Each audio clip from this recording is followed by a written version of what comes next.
Halo teman-teman pecinta aglonema, jumpa lagi dengan Riman Vlog dan ABC Garden. Nah, di kesempatan kali ini saya ketemu sama guru aglonema, Bang Matros ya. Siapa yang nggak kenal beliau? Kalau di Facebook itu beliau itu selalu memperlihatkan aglonema yang rawatannya itu bagus-bagus, ya kan? Dan beliau selalu menyarankan kita untuk bertani.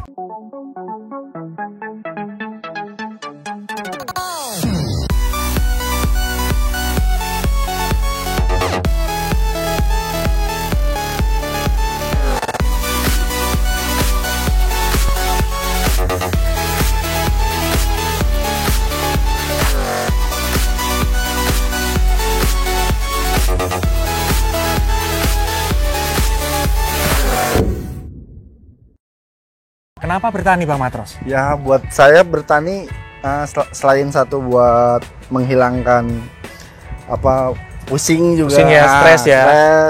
Terus benefit juga buat kita. Oh, benefitnya apa? Ya, benefitnya ya nanti taniannya bisa kita jual. Gitu. Dan sebenarnya kalau dibandingkan dengan yang lain ya, ada yang beli aglonema lalu dijual itu lebih menguntungkan kalau kita beli aglonema, dirawat, diperbanyak, baru dijual ya? Nah, bertani dulu ya? Bertani dulu. Apalagi kan harganya fluktuatif ya? Nah, karena saya kan mulai masuk lagi tuh 2017 akhir lah. Saya mulai masuk lagi itu ya kecintaan saya sama aglo juga kan. Akhirnya ya udahlah, coba belajar iseng-iseng gitu. Waktu itu masih nafsu. Nah, jadi intinya jangan nafsu lah, jangan nafsu. Harus punya, nggak ada namanya aglonema tuh harus punya. Yang kita seneng dulu, kita beli, kita perbanyak. Kalau memang kan? ya, wah ini udah punya nih, oh ya, saya pengen lagi yang ini. Jangan, itu pasti nanti delusup kalau orang Jawa bilang. Betul. Ini sudah tahu karakternya, ya. Ini belum tahu karakternya, ini belinya mahal, mati ya kan? Kasihan juga. Nah ini yang paling penting buat teman-teman, banyak sekali pemula-pemula yang pengen belajar aglonema. Saya ini kan juga pemula ya Bang Matros, dan saya memang mendokumentasikan apa yang saya pelajari gitu kan. Nah makanya kali ini saya juga ingin tahu, dan teman-teman juga ingin tahu bagaimana Bang Matros merawat aglonema. Nah sekarang soal perawatan aglonema itu seperti apa? Oh, kalau versi saya ya, Mas Rimawan. Kalau versi saya, satu pertama kita cari bibit yang baik dulu, yang baik, yang bagus, yang sehat. Jadi jangan kita lihat harganya berapa gitu. Harga ya kita ngikutin aja. Satu itu. Disarankan beli yang besar indukan. Nah, kembali lagi ke konsepnya teman-teman gitu. Kalau memang teman-teman pengen tani, ya mau nggak mau kita harus cari yang besar. Oh, yang besar. Ya. Effortnya apa?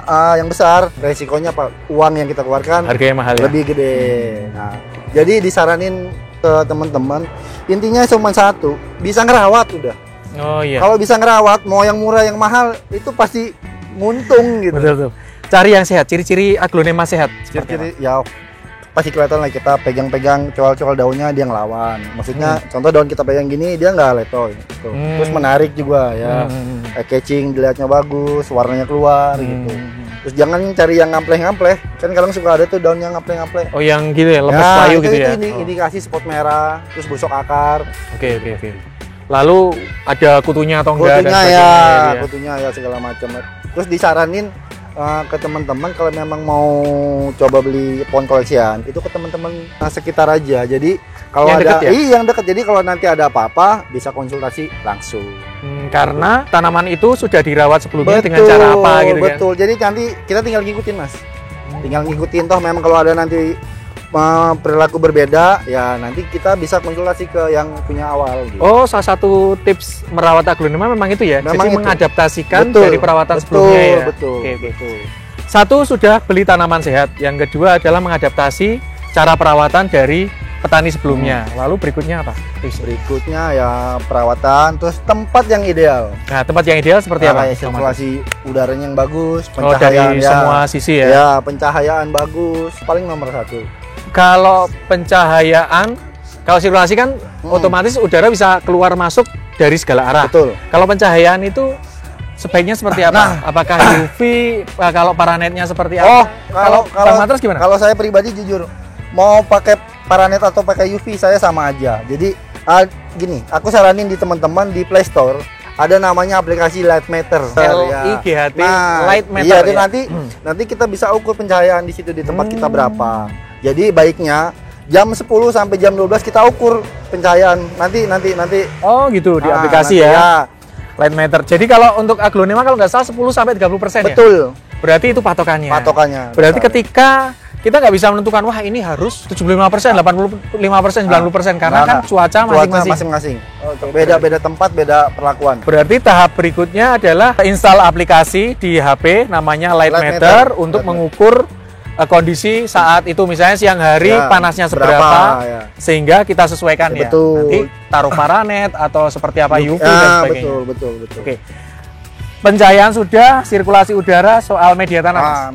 Media tanam yang digunakan Bang Matros. Media aku sih di kebun ya. Media itu yang digunain sekarang medianya media poros. Yang penting poros ya. Poros. Berarti bahannya apa aja? Sekam bakar, pasir malang, perlit. Ya, kokopitnya 5%. Kokopit 5%. Udah. Kokopit ini perlu pengolahan dulu nggak? Perlu pasti, dicuci, udah pasti. Kalau nggak salah di kokopit itu ada zat tanin ya. Yang dia itu kayak zat anti tumbuh. Nah betul. Tanin itu disifat di kokopit kan nggak bisa hilang. Jadi kita cuci ya besok ada lagi. Cuman untuk mengurangi. Nah, mengurangi kepekatan taninnya aja. Gitu. Kalau aku biasa di rumah kita cuci, terus dibilas, pakai sabun. Sabun cuci piring. Sabun ya, pakai sunlight lah. Cuci piring, dia didiamkan 2 hari. Nanti aku cuci lagi. Sebentar. Ini kokopit ya. Taruh di bak. Taruh di bak. Sunlightnya kira-kira aja. Kira-kira secukupnya. Dicuci. Sunlight dihilangkan airnya terus dibilas sampai sabunnya hilang. Sampai sabunnya hilang. Oh, sabunnya hilang. Habis itu didiamkan 2 hari. 2 hari. Jadi pastikan sabunnya hilang dulu ya. Sabunnya hilang pasti. Habis itu kering.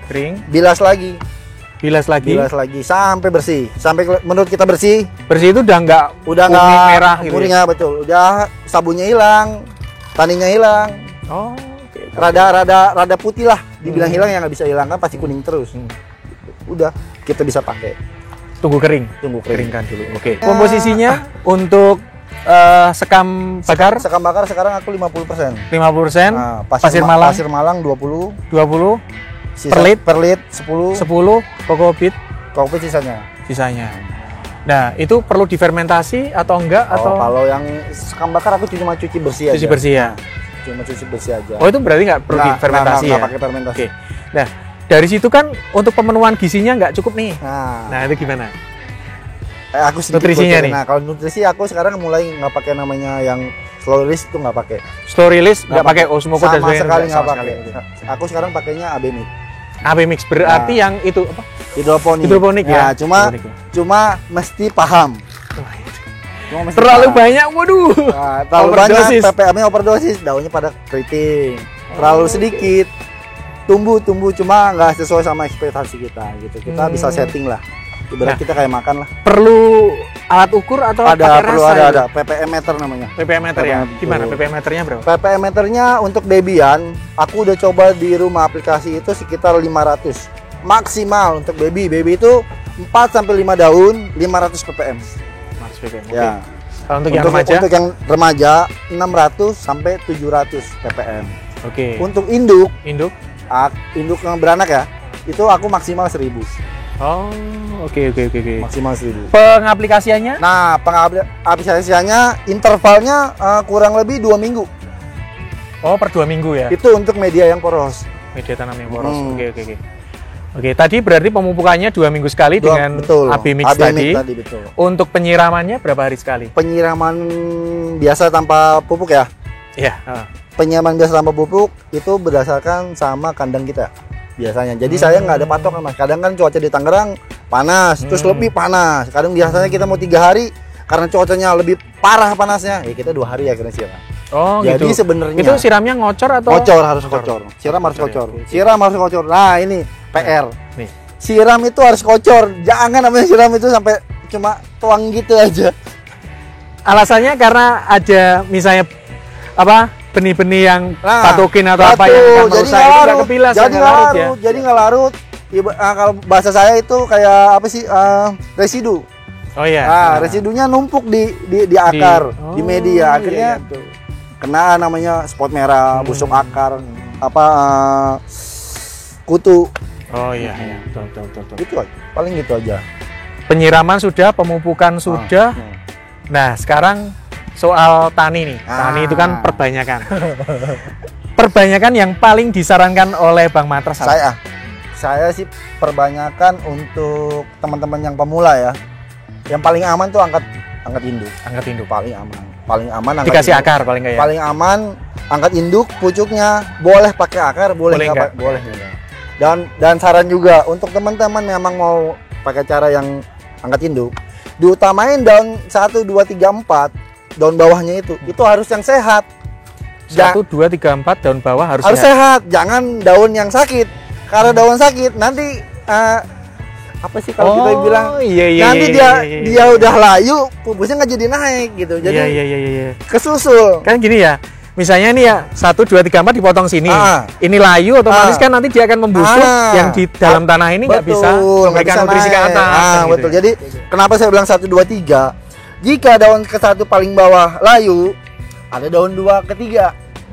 Masih ada daun pancing 2. Nah, ketika 1 2 daun layu, masih ada daun ke-3. Nah, inilah yang kita jadiin namanya senjata buat kita menaikkan pupus tadi ke atas ya.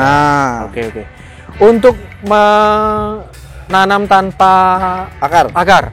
Batangnya dipotong. Itu perlu penutup luka? Perlu. Apa? Antrakol atau aku di rumah pakai kapur sirih aja. Kapur sirih. Oke, lalu ada perangsang tumbuh akar enggak atau langsung tanam aja? Aku pakai. Oh, pakai. Aku pakai Green Fuse. Green Fuse ya? Green Fuse. Aku pakai Green Fuse.